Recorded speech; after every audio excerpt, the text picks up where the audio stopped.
gabrummaa waggaa 160 ol uummata Oromoo irra haguuggatee jiru hundeen buqqisee walabummaa fi bilisummaa sabichaaf argamsiisuuf lolli waboon geggeessaa jiru iddoowwan hedduutti jabaatee itti fufuun zoonii kibba ba'aa godina Arsii ba'aa aanaa Muunessaa zoonii giddu galeessaa kaaba Shaggarii fi lixa Shaggar keessatti lola duula maqaa bobbaa Irbuu Shinnigaan eegaleen tiksitoota sirnichaa du'aaf madoon adabuun injifannoo boonsaa galmeessuu hooggantoonni waboo bakkichaa ONM'tiif himan. Irreef gaachanni sabaa waboon diina duula Irbuu Shinnigaa fashaleessina jechuun bobbaatee uummata nagaa badii tokko malee iraarsaa turteef iraarsaa jirtu haxee itti hidhuun dhukkee nyaachisaa oole. Guyyaa kaleessaa waxabajji 15/2024 korommiiwwan kibba ba'aa Cibraan Jaalladhii Gammadaa diina duula bobbaa Irbuu Shinnigaa fashaleessuuf bobbaatee waaree booda haxee itti hidhuun rasaasaan bobeessee baarudaan macheessee uummata keessaa baqachiisuun gara magaalaa aanaatti deebisee jira. Haaluma kanaan warqiileen Oromiyaa godina Arsii ba'aa aanaa Muunessaa ganda Eeballaaqichaa keessatti diina maqaa fashalsaa duula bobbaa Irbuu Shinnigaa jedhuun bobbaatee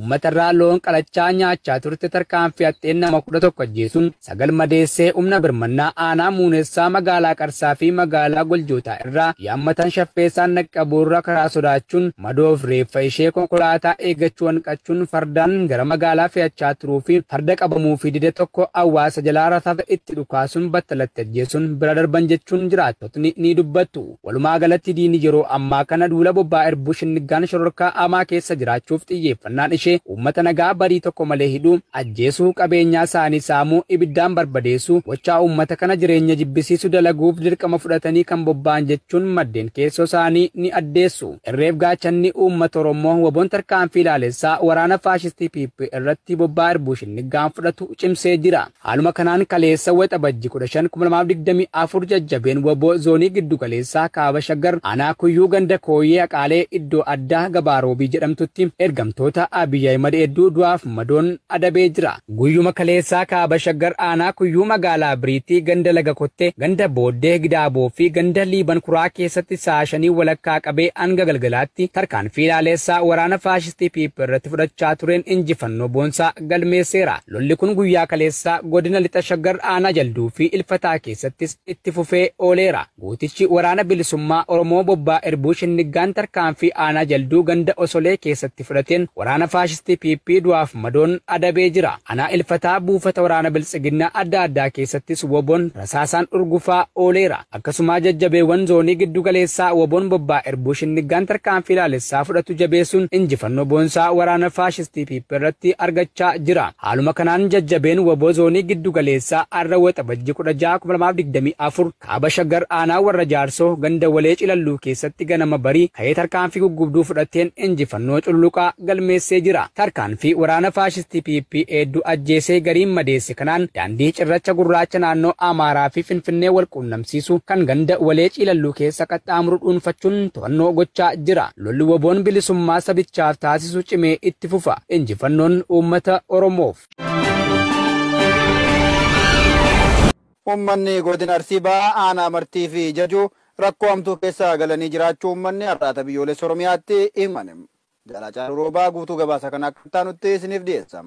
Waraanni maafiyaa PP maqaa waboo deeggartan jedhuun hawaasa manneen isaanii irraa buqqisuun manneen duwwaatti hambisaa jiraachuu jiraattonni bakkoota adda addaa himan. Guyyaa dheengaddaa waxabajjii 14/2024 godina Arsii ba'aa aanaa Martii ganda Malkee keessatti waraanni PP humnaan hawaasa mana keessa yaasuun magaalaa geessanii bakka tokkotti walitti qabuun aduu fi rooba keessa bulchuu jiraattonni rakkoon kun irra ga'e himan. Namoonni gochi gara jabummaa irratti raawwatame kunneenis lakkoofsaan 45 ol yoo ta'an isaan keessaa muraasni Buchaa Daadhii Amaan Haji Baqqalaa, Sheek Jamaal Gadaa Aliyyi Tunnee, Faqoo Gandoo Suleemaan Haji Abdoo, Abdii Gabbii Kadir Jaamboo, Sulxii Amaan Mahammad Huseenii fi kanneen biroo nuti maxxansa keenya teelegiraamaa irraan ibsinu keessatti akka argaman barameera. Namoota kanneen qe'ee isaanii irraa osoo qabeenya isaanii hin fudhanne magaalaatti baqachiisuun loon isaanii nama galchuuf dhabanii waraabessi akka nyaatees ibsan. Ganduma kana keessa namoonni iddoo jireenya magaalaa keessaa hin qabnu jechuun magaalatti galuu diduun bosonatti baqatanii rakkoo hamaa keessa jiranis jiraachuu himan. Namoonni haala hamaa keessa jiran kunniinis Muusaa Huseenii fi Xaayir Uncaa kanneen jedhaman keessatti argamu. Haaluma wal fakkaatuun waxabajjii 14/2024 godina Arsii Bahaa Aanaa Jajuu ganda Haccamoo keessatti maqaa waboo deeggartan jedhuun hawaasa Oromoo qe'ee irraa godaansisuuf doorsisaa geggeessaa jiru. Nama maqaan isaa Gaboo Abiree Qaasim jedhamu maqaa waboo nyaachista jedhuun mana isaa keessatti reebicha hamaa irraan ga'uun akka inni qe'ee isaa gadhiisee deemu akeekkachiisuun jireenya isaaf yaaddoo keessa galuu jiraattonni ONM'tti himaniiru. Godina Walloo Aanaa Artummaa Fursee keessatti daa'imman lama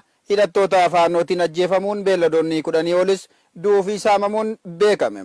Jaaleraan Gameessaa waan qindeeffatte qabdi. Duulli jabaan erga Abiy Ahmed gara aangoo impaaratiitti dhufee kaasee uummata Oromoo Walloo irratti murna PP fi hidhattoota fiinxaalee Amaaraa faannoo maqaa uummata Amaaraa eeguu murna faashistii PP'n hidhachiifamanii uummata Oromoo xiqqaa guddaa akkasumas saalaan osoo addan baasin Oromummaa qofaarratti xiyyeeffachuun eenyummaa duudhaa fi safuu uummanni Oromoo qabu guutummaatti dhabamsiisuuf halkanii fi guyyaa kan carraaqan leellistoonni sirna moofaa bakkatti deebisuu qabatanii socho'aa jiran kun duula duguuggaa sanyii uummata nagaratti raawwatan jabeessanii itti fufaniiru. Akkuma kanaanis kaaba Oromiyaa godina Walloo Aanaa Jiillee Dhummuuggaa bakka Jaarraa jedhamutti waxabajjii 14/2024 hidhattoonni fiinxaaleeyyii Amaaraa faannoon daa'imman loon tiksaa turan irratti dhukaasa bananiin daa'imman lama Kaalid Adam Umar kan umuriin isaa ganna 14 ta'e dhalataa magaalaa Fursee fi tokkos kan maqaan isaa nu hin geenye hidhattoota fiinxaaleeyyii kanaan ajjeefamanii erga du'aniin boodas gochaa suukanneessaa fuulli isaanii akka hin beekamneef saanjaa fi qottoon gogaa fuulaa fi qaama guutuurraa kaasuun loon isaan tiksaa turan cufa jalaa saamanii bira akka deeman jiraattonni ijaan argaa turan dubbataniiru. Waxabajjii 14/2024 guyyuma daa'imman kana ajjeesan ganda Gooroo Dirree Baddannaa jedhamu keessatti hidhattoonni fiinxaalee Amaaraa kun dhukaasa bananii nama Adam Mahammad Umartuu jedhamu jalaa loon 8 ajjeesuun 2 madeessaniiru. Hidhattoonni Amaaraa faannoon kun kanaan duras Adam Mahammad Umartuu kana jalaa bara 2021 fi 2023 loon isaa yoo saaman kan yeroo ammaa waliin marsaa sadaffaaf loon isaa rasaasan ajjeefamuu fi madeessuu dabaluun ibsaniiru. Sababni ajjeechaa fi saamichi kun uummata nagaa irratti taasifameef waxabajjii 13/2024 itti gaafatamaa federaalaa fi caasaalee murna PP cufa hirmaachisuun magaalaa Caffaaroobbi keessatti walgahii geggeessaa oolaniin hawaasa Oromoo addaan qooduuf aanaa Artummaa Fursee keessaa waan gara magaalaatti dhiyaatu malee kan baadiyyaa wanti laaftoo gadi wabootumsaa jiru isaan ammoo faannoo itti erguun lafa irraan isaan balleessa jedhee erga dhaadatee gochi kun raawwate. Itti gaafatamaan federaalaa kun waan afaaniin jedhe hojiitii kun waxabajjii 14/2024 faannoon akka lola bantu gochuun ajjeechaa fi saamicha raawwachiisa jedhu jiraattonni nuti dubbisne. Waraanni PP godina Lixa Wallaggaa aanota akka Laaloo Assaabii, Boojjii Dirmadii, Boojjii Coqorsaa fi Gullisoo irraa maqaa sakattaa waraana bilisummaa Oromootiin bobbaafaman namoota jumulaan qabuun hidhuu fi doorsisaa jiraachuun beekame.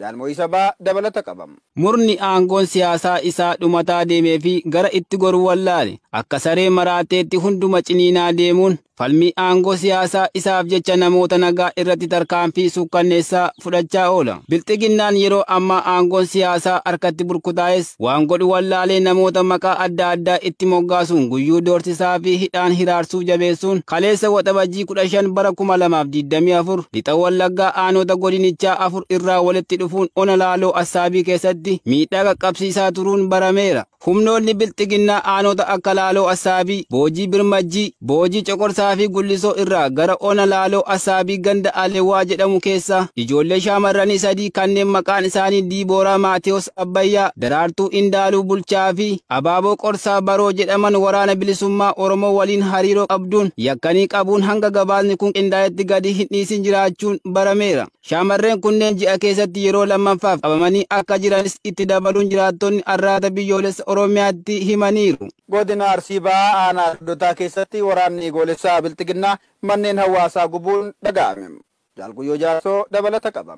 Leellistoonni sirna Minilik warreen eenyummaa isaanii beekna. Qabsoo uummanni Oromoo ilmaan isa kumaatamaan itti gabbaree ergamtummaa jala isaan baasin amma garuu uummatuma Oromoo yeroo sun TPLF jala isaan baasee deebi'anii gidira waan uummanni Oromoo cubbuu san irra deebi'anii irra dalagaa jira. Haaluma kana hawwata bajji 14,2024 godina Arsii Bahaa Dottotaa Ganseeroo Dassiyaa keessatti manneen hawaasaa waraan guleessa bilchiginnaan gubachuu hawaasni rakkoo hanganii jedhamneef saaxilamee jira. Namoota manneen jala gubatan keessa kanneen maqaan isaanii nu qaqabe. Obbo Goona Goobanaa manneen jala gubachuun akkasumas obbo Jibriil Abbuu jala ammuman gubaniiru. Namoonni kunneen qonnaan bultoota ta'anii balleessa qabaataniif osoo hin taane sababuma waraanni bilisummaa Oromoo naannoo isaanii keessa socho'uuf jecha waraana bilisummaa Oromoo deeggar jedhamu iji shakkiin ilaalanii gocha fokkisa kan akka irratti raawwatan jiraattonni hima. Karoora keenyaa biyya laatii argannetti yeroo dabarru paartiin hojjetaa UK ejjennoo waraanaa Gaazaa irratti qabuun deeggarsaa filannoo musliimotaa dhabe.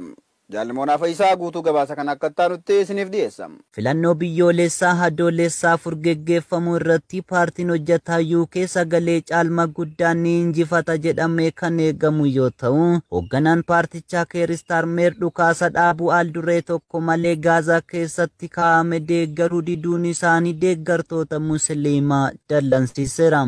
Musliimonni UK 5 keessa gara 4 bara 2019tti paartii hojjetaa UKtiif sagalee kan kennan yoo ta'u, kunis walitti dhufeenya cimaa dhaabichaa fi hawaasa musliimaa gidduutti kan bara 1950 fi 1960 keessa hojjettoonni jumlaan Paakistaan irraa gara Biriiteenitti godaanan booda uumame cimseera. Garuu qorannoon dhiyeenya kana geggeeffame akka agarsiisutti filattoota sana keessa gara 5 keessa tokko paartii Laaboor yookiin paartii hojjetaa irraa ba'uuf jiru. Magaalota tokko guutuu kaaba Ingilaandiitti masjiidonni paartiilee gurguddaa lamaan keessaa tokkollee hin filatina jechaa jiru jechuun kaadhimamaan paartii Laaboor Joon Giroogaan waajjira isaanii magaalaa Kiis Niiyorkisheer keessatti argamutti dhaabbata oduu AFP'tti himaniiru. Hawaasa musliimaa Kiislii keessatti nama adda duree kan ta'an abukaatoon Sheed Iqbool namoonni baay'ee aaraniiru jedhan. Qaama lamaanittu aaraniiru, garuu dhugaan jiru paartii Laaboor caalatti yoo aaran sababni isaas Laaboor dhaaba mirga namummaaf cichee gocha ammeenya irratti dhaabbatu jedhanii waan yaadaniif jechuun AFP'tti himaniiru.